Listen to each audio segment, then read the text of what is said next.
LSU dominates South Carolina to even the series a game apiece. We're talking about it. Locked on LSU. Here we go.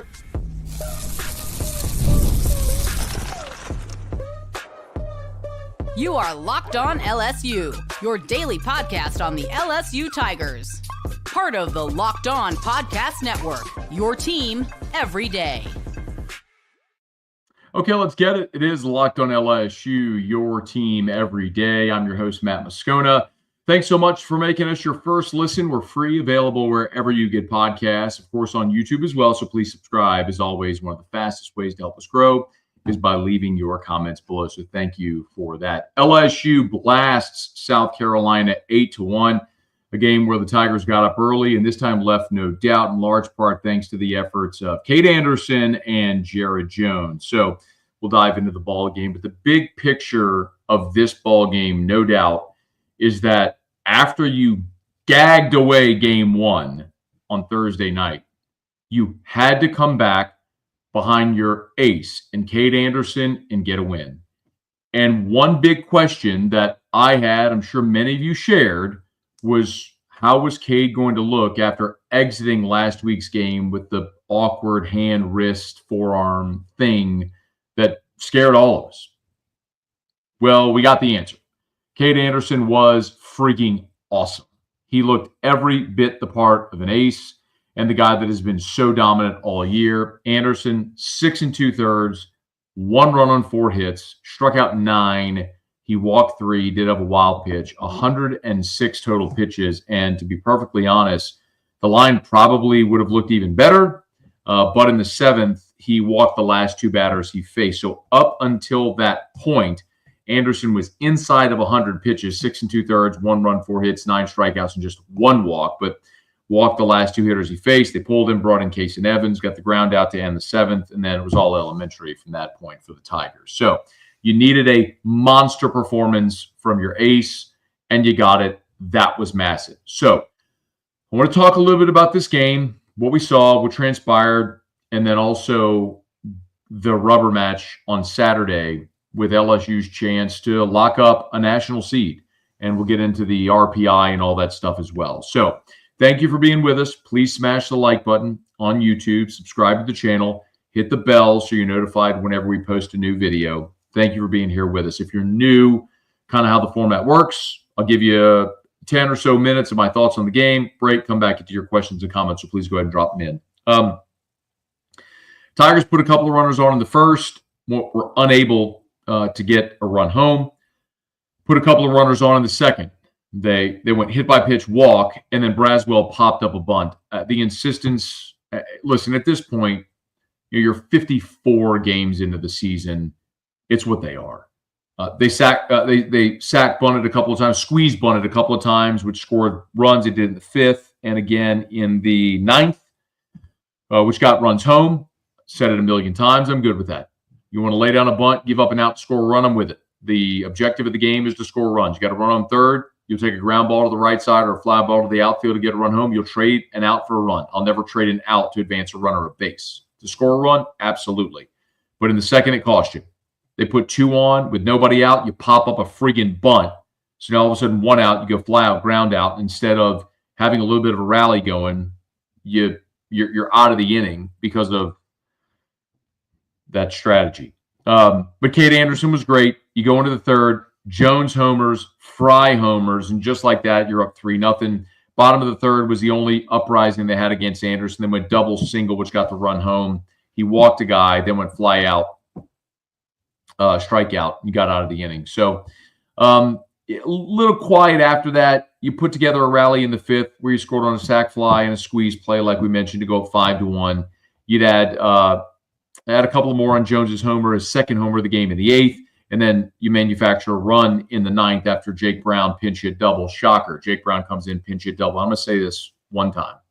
Oh, I'm not going to say it one time because I know for as long as I sit here and breathe air into my lungs, I'm going to say this because some of you are going to ask and talk about it. I keep hearing all this garbage about the splits against lefties for Jake Brown.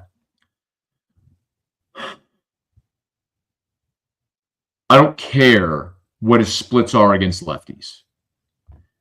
How can you improve your batting average against lefties if you don't get at bats against lefties. The bottom line is you have a big leaguer, a 5-tool guy sitting on the bench because of stupid stubbornness. That's all this is right now. And it's almost like Jay Johnson is doing it out of spite. Not spite of Jake Brown, but all the criticisms he's receiving because he continues to do it. Anyway, it is nonsense to have a dude that affects the game in so many ways. Glove, speed, ability on the base paths, hit for power, hit for average, comes cold off the bench, ropes a double on the first pitch he sees. If you can't see at this point why that guy should be in your lineup every day, you're blind. We can't have a conversation.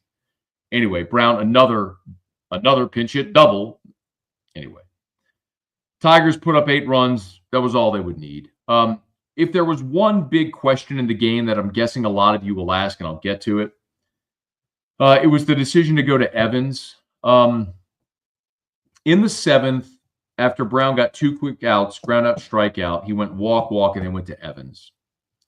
And Evans got a real quick ground out. And then Jones hit the homer in the top of the 8th, a 2-run homer to go up 7-1.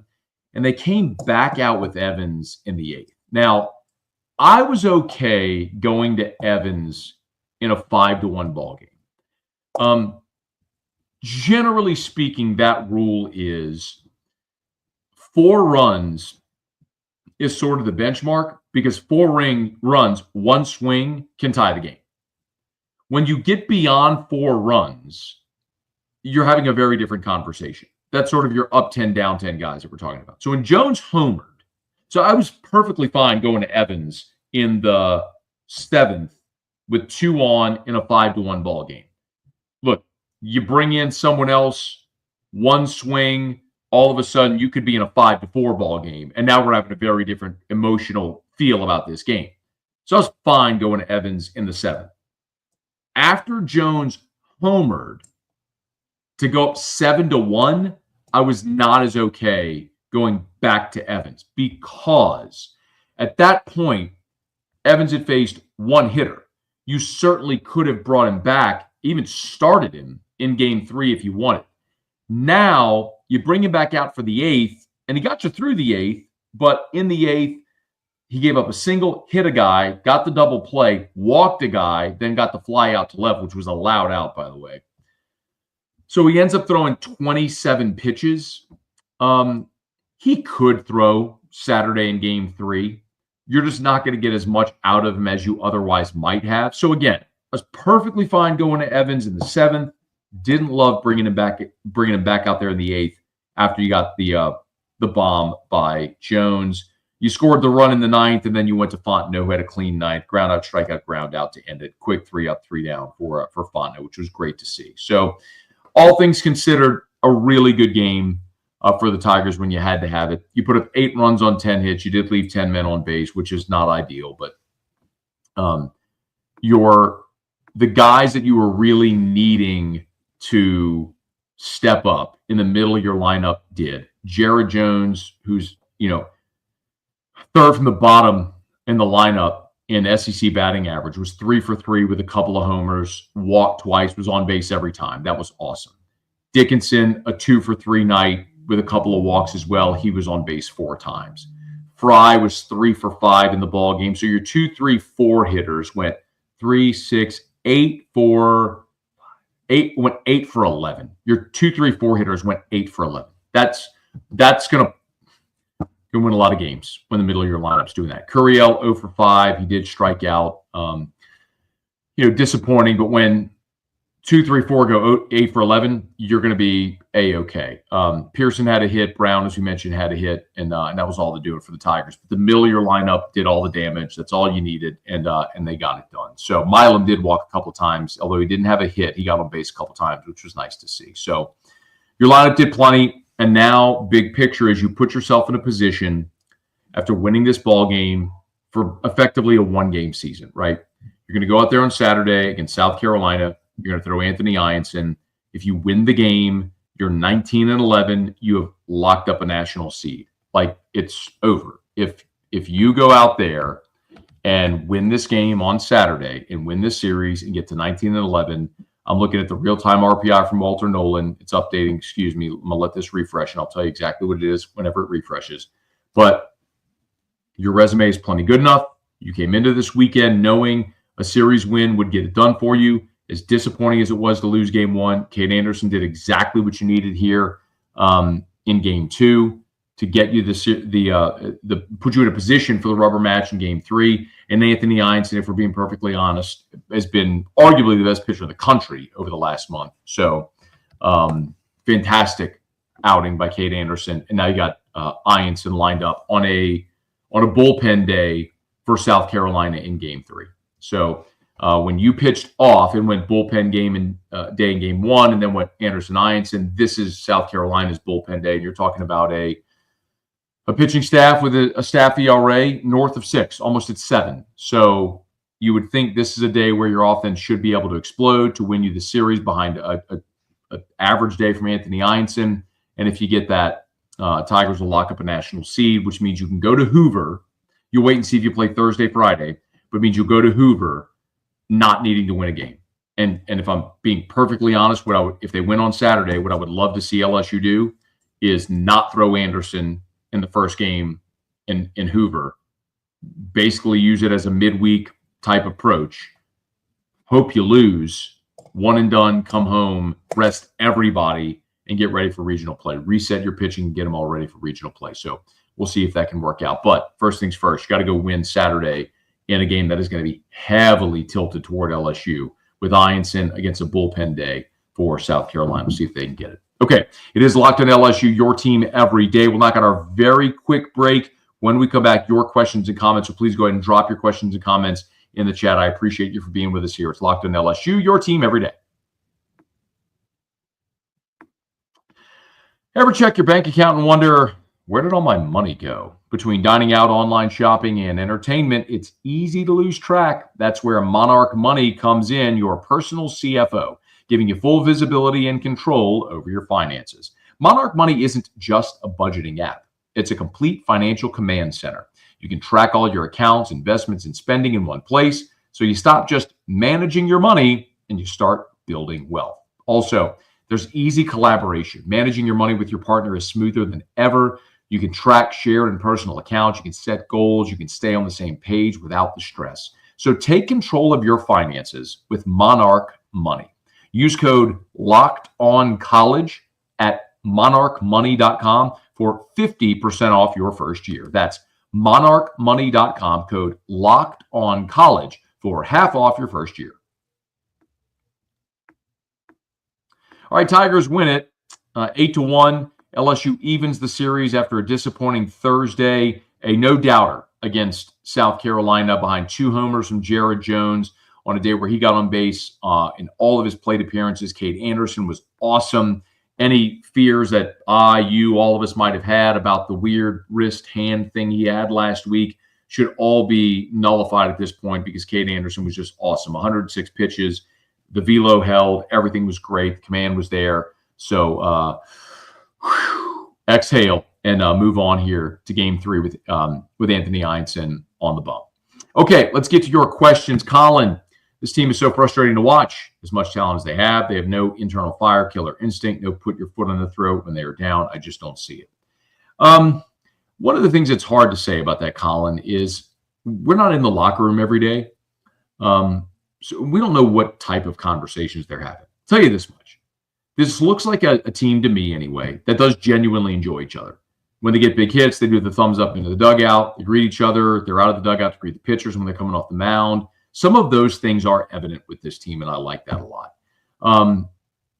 Look, Jared Jones bat flipping against Tennessee, cursing out the umpire. Some of that stuff is the fire you want to see that you have from certain guys. I don't think you're going to see it on every guy on the roster, but I think we've seen it at times from guys on this team. And they're in a position to play a 1-game season effectively on Saturday to go lock up a national seed. CCC, fact that they have no one else, that Jay Trusty at 6 outs, up 6 runs against a truly terrible team speaks volumes. Brutal macro pitching staff outside of 4 guys.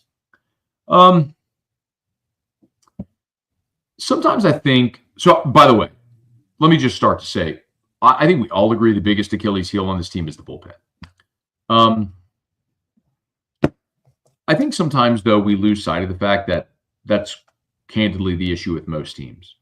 But if you're looking at it, Anderson, Ianson, Cowan, I'm writing it down, Evans. There's 4 you can trust, right? I know Cowan's had a rough 2 out of his last 3 outings, but he's been awesome this year. We feel good about that, okay? After that, Newt and Shores were great yesterday, and those have been guys that have been really good for you. There's 6. Remember, typically if you have 8, you feel really good. 7, you can do it. 8, you feel really good. There's 6 right there. So what I would tell you is I would love it if you had a lefty and a righty, but Maverick Rizzi has been awesome of late. I think Jacob Myers is a guy who has been solid the past couple outings and can come in and get your strikeout. You're looking for lefties. Connor Ware was certainly a concern walking the bases loaded in the second in game 1. Cooper Williams is a guy that has amazing stuff, kind of like Rizzi. You're waiting for it to come along.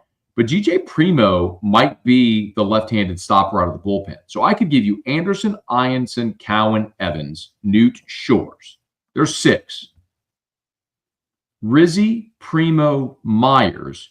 That's 9. That's plenty. And those guys have shown you throughout the year they can get outs. And then Ware, Williams, Binge. There are other guys, you can throw Schmidt, not a guy you trust right now to throw strikes in a leveraged spot, but Anderson, Ianson, Cowan, Evans, Newt, Shores, Primo, Rizzi, Myers. Those 9, you can win a national championship with those 9, and I'd be good with it. Colin, game should have been 25-0. Okay. Will Dart, Evans and Cowan are going to have to get out of the slump if we're going to get to Omaha. Great game today. Get the Sharpie for Jake Brown. Well, y'all know how I feel about that. Dr. Sauce, think Jake Brown is blackmail pics of Scone with the GOAT or something? I don't know what you expect, man. I mean, you can say what you want. The numbers just don't lie. And every time he comes up and delivers, what do you expect me to not say the very obvious thing? You want me to ignore what is the most obvious thing in the world for all of us to see? I mean, we were looking at it on AFR on Friday before the game. So this is even before the hit, the pinch hit double. So in conference play alone, Jake Brown's hitting 294. Ethan Fry's at 288. Josh Pearson's at 250. So Brown's at 294. Pearson's at 250. 2 left-handed bats. Brown's hitting 50 points higher. 44 points higher. With power to all fields, a better glove in the outfield, speed on the base paths. I'm not missing anything. You're missing it. You can be blindly loyal to a guy that's stuck around the program, and that's fine. Just acknowledge it for me. Don't try to piss on my head and tell me it's raining. If you just want to be loyal to a veteran guy that's been around the program for a long time, say that. But don't try to give me some crap about left-handed splits whenever you don't let Jake Brown hit against lefties. What I know is that Jake Brown's a dude that's 6'2", 200 pounds, power to all fields, hits for average, hits for power, elite glove in the outfield, great speed on the base paths. He is a 5-tool player that is a big leaguer. And you continue to sit him because of some stupid explanation about left-handed splits. How do you expect a guy to get better against left-handed pitching if you don't throw it? By the way, in the opening series of conference play, he homered off a left-hander from Missouri. It's just stupid. If I keep hearing all this nonsense about left-handed splits, it's just not a smart thing to say. If you want to be blindly loyal to whatever the coach says, fine. But let me ask you this. When football season rolls around and I'm doing this show and you all are crapping on play calls and whatever Brian Kelly does and why isn't this guy playing more, remember this moment. Because coaches are not infallible. Coaches are human and they make mistakes. And whether it's scouts, former players, Ryan Terrio, was an All-American who played a decade of Major League Baseball, who, after further review today, said Jake Brown would never come out of my lineup. It doesn't make any sense. So you can talk about me being a bald-headed radio guy that looks like a thumb, and that's fine. But go take it up with the scouts I talked to who scratched their head why that guy didn't play any day, former big leaguers who played in this program. Coaches are not infallible, and Jay Johnson is wrong. He is wrong for not playing Jake Brown every day. Like, he's wrong. And I hope it doesn't cost this team. 8-ball rolling. What's going on? Jonah, happy to see Kade looking healthy. Completely agree with you there. Giant story of this ballgame. Manny, that's an improvement. Have a game Bear. Anderson doing Anderson stuff. Now, Ianson take the series. Connor, good question. What arms does Carolina have left tomorrow? None. They don't have good arms to begin with. Go staff ERA north of 7. They use their best arm out of the bullpen in game 1. And if Anthony Ianson goes out there and does against a really bad offense what he's done all year, awesome. You should win game 3 with relative ease. So let's see what they can do. Hey, Gregory, all those complaining about Jones can, I guess that's stop. Listen, this is the point I'll make. Coming into this ball game, Milam 206 in league play, Jones 248 in league play, Pearson 250. Those are your 3 lowest hitters in conference play. Milam and Jones are never coming out of the lineup, nor should they, because of what Jones did today. He's never coming out of the lineup because even in a game where he's 1 for 5 with 4 strikeouts, the one could be a 3-run homer that changes the game. And this was a game where he happened to go 3 for 3 with 2 homers and walked a couple of times, and he's going to have those days. But there's going to be 0 for 5 days with 3 strikeouts. Like, those days are going to come too. But it's like the stock market. Like, you don't time the market. You're always in the market, and you're going to play the ups and the downs, but long-term, you're going to be up. And so when you look at Jared Jones as a guy that's going to hit 20 bombs for you and changes the dynamic of a game because of his bat in the lineup, you're always going to be okay with it. I love this too. Hunter said, we were at the game, love seeing more Tiger fans and Gamecock fans. It's a miserable season for South Carolina. That's a good fan base, but a lot of their fans have checked out, and awesome to see a lot of LSU fans making that trip. Hey, Rocky, is there a reason Fontenot isn't pitching more considering the bullpen problems we've had? Yeah, Fontenot hasn't been great all year. In conference play, tonight was just his 3rd appearance. He's thrown 3 innings in conference play so far this year. On the season, Fontenot has an ERA of 9. So, that's why. You got guys with better stuff who are just more able right now that are getting opportunities first. Hey, Brant, Evan's still available tomorrow, or do we see Rizzi and Ianson? Well, you're going to see Ianson start. I certainly think you'll see Rizzi. I absolutely think in a lefty situation, you'll see Primo out of the bullpen. And the other guy I know they want to get work this weekend is Jacob Myers. I'm telling you something that I've been told from people internally is Shores and Myers, the 2 guys in the back of the bullpen that they feel like they really need to take a big step in the postseason. You saw Shores in game 1. You haven't seen Myers yet. I'd be very surprised. I would be very surprised if they don't get Myers some mound time in game 3 at some point in that game. KD, don't know if y'all were watching the broadcast. The fan commentary was hilarious. That's what happens when you're in a game where there's about 1,000 people in the stands. You can pick up what individual people are saying. And there was a lady who was yelling, and you could audibly hear basically everything they were saying. Connor, how can you say the team lacks killer instinct? What do you call Bear Jones hitting a 2-run bomb to put the game out of reach? Great point. Monty Williams, play Brown every day with you. Welcome to Moodavez. Jake Brown, not in the starting lineup, sees 1 pitch in the 9th, rips a double. Enough said. I mean, I know y'all are sick of hearing me talk about it. I've made my point, but it's what it is at this point. Hey, Manny, thanks for watching. Appreciate you. The average intellectual, what's going on? Gregory Gordy, Trivia Carter, thanks for being here. Appreciate everybody for hanging out with us. Please smash that like button if you would. Subscribe to the channel. A couple of more. Tiger Diver, who's left for the pen? Yeah, so we just went through it. So you're obviously not going to have Anderson. I doubt you'll bring back Cowan. Evans, after 27 pitches, could come back. I doubt you're going to need him, though. Newt, you're not going to see. Shores, you're not going to see. So Ianson, Rizzi, Myers, Primo, Binge, Schmidt, Williams would be the guys available for game 3. But if Ianson gives you 6 innings, I would think Rizzi, Primo is your lefty. Myers would likely get you home. Those are the guys I think you'll see in game 3 if you need that many. Yellow Sand, sounds like my computer mic. Doggone it. Are you serious? It is. My apologies. Appreciate y'all. That should sound better now. My apologies for the bad audio. I think my whole system rebooted, and when it did, my mic didn't turn on, so I apologize. Mark, who do we pitch in Hoover? It depends what happens on Saturday.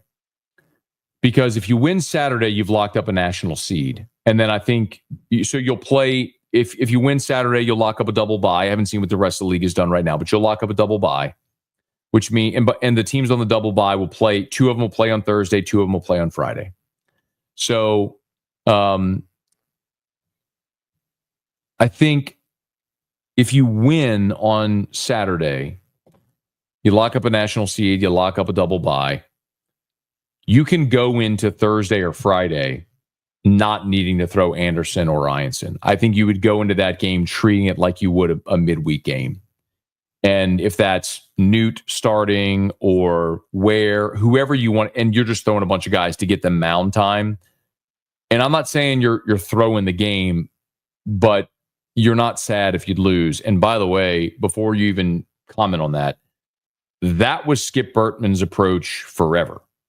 He didn't care about the SEC tournament. If you're going to go play, you want to win, great, but it's not about winning that tournament. It's about setting up to win a regional.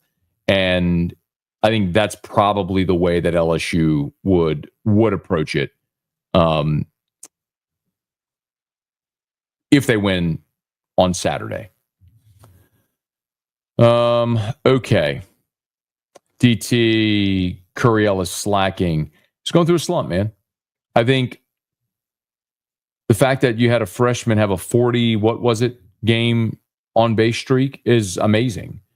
And when a freshman has a couple of back-to-back weeks that aren't elite, that's okay. It happens. He's still dominant in the field. I still want him at the top of the lineup. Same way I want Jones in the 2-hole. Gulf South, Myers is like Jameis. His highs can be high. You have to deal with the lows at the same time. That's a good analogy. But Myers has, of late, been pretty good for you. And I think what Myers is going to be, what they envision him being is a guy who can be a situational reliever when you got to get a strikeout. Let's say you've got second and third with 1 out or less than 2 outs and a righty up. You bring in Myers to try to get a strikeout. I think that's his role. You know, we saw him against Arkansas, came in spot duty, threw to 1 hitter, needed a strikeout. He got the strikeout.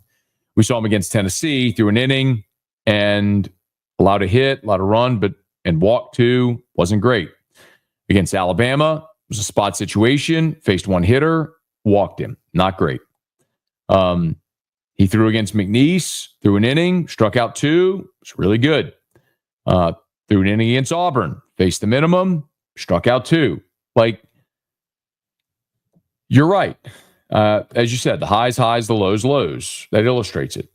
But I think he's the guy that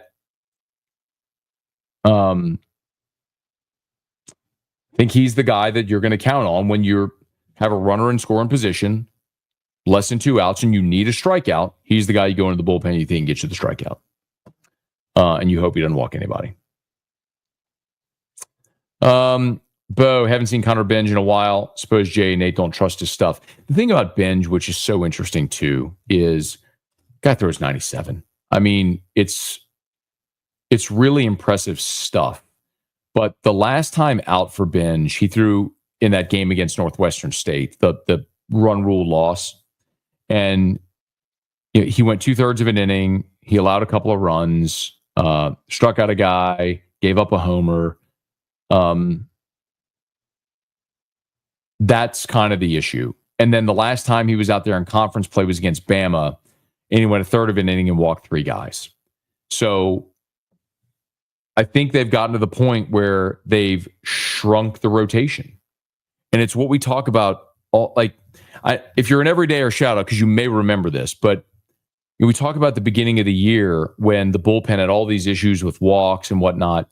And at times you still see it, like where that was a problem. Now, I mean, he was starting, but that was still a problem in the second inning, walking the bases loaded. But by and large, what you've done is you've shrunk your rotation. Like, you don't see Benj. You're not seeing Myers get as many innings pitched. You're not seeing Cooper Williams really get as many opportunities. Primo has been the spot left-handed reliever. And that's because the guys who the first 2 months of the season proved they couldn't be relied on aren't getting the opportunities. You've shrunken your rotation. And it gets even shorter when you get into the postseason because you're not holding anything back at this point. You're burning guys for the year. I mean, it's the postseason. You're going to win a championship. So I'm less worried about that now because you've identified really the guys who you think you can count on. It's very disappointing watching Zach Cowan blow the game in game 1. A walk-off wild pitch. It's uncharacteristic. Terrio on AFR on Friday said he thinks maybe Cowan's tipping his pitches at this point because guys are just sitting on that changeup. And if that's the case, they know it's coming. It really nullifies its effectiveness. So maybe he can change up his wind-up, his approach, anything like that could stop whatever's tipping the pitch. But we'll see. Colby Cook, do you think Fry leaves the draft? I do not, Colby. And I have had that conversation with several scouts about Fry. And the problem with Fry is he doesn't play a position. And he's not going to play a position next year. Like, he'll come back. He'll replace Jared Jones. He'll play first base. He'll stand on first and he'll club 20 homers. And that'll be awesome. It makes you a great college baseball player. It doesn't make you a projectable prospect at the next level. It's not to say you don't have power hitting first baseman at the next level. It's just to say those aren't the guys that are drafted highly out of college that are going to get big signing bonuses. So for Fry, it's probably better for him to play another year of college, try to win a championship, get more big league more SEC at bats, more experience, and be an everyday player, and then try his hand at making a pro roster.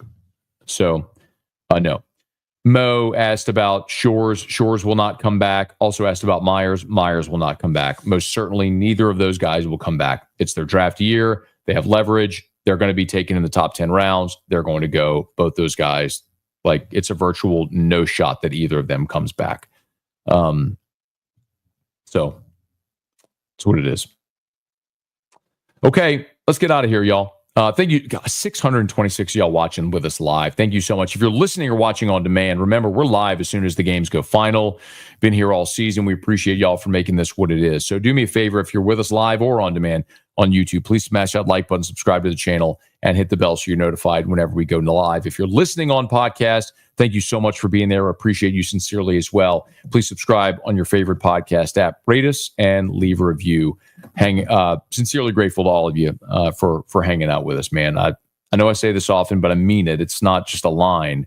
Like, if y'all weren't here, I would just be a guy sitting in my office at home talking to myself, and that's just weird. So I know sometimes we don't agree. I know sometimes I yell, but it's all love, and I love the Tigers like you all do, and would love to see him go on, win Game 3 of this series, lock up a national seed, and let's have a heck of a run in the postseason. So, all right, until next time, that'll do it for us here. It's Locked on LSU, your team every day.